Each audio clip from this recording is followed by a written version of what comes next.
Pacific. I mean, there are reasons why people say that the Indo-Pacific is a containment strategy, which it is not. The Indo-Pacific is not a containment, not a China contained strategy. But what the Indo-Pacific is that it recognizes that China has a propensity to create trouble.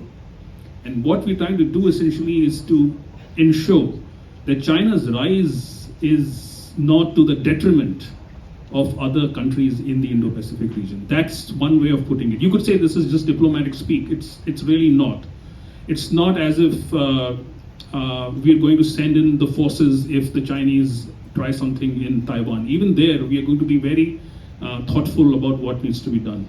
And I think that the focusing on China actually takes the attention away from other pressing challenges in the Indo-Pacific region. And a lot of them have been outlined in the Indo-Pacific Oceans Initiative. You know, conservation, HADR, the environment, climate change. There are all of the countries, the Maldives recently made a formal request at the UN to say that, our country might actually go down under in the next 10 or 15 years. Something needs to be urgently done about it.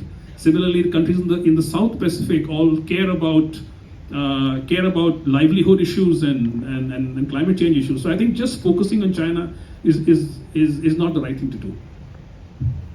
I would say in the same way that if we only focus on this relationship, then this relationship will deteriorate. So we can make a reality of the threat, and we could make things worse. But one lesson we have learned in the last crisis in Israel and Gaza is that we have to be prepared for surprises. We don't know what will be the next crisis. And when great powers have such a bad relationship as we have today, conflicts are easier to come out of the problems. I'm convinced that without this tense relationship between the great powers, we would not have the war in Ukraine nor the crisis in Gaza. So next year we could have a new crisis. Now we have every year one crisis. In Ukraine 22, in Middle East in 23, the next crisis could be in this region and not necessarily with China.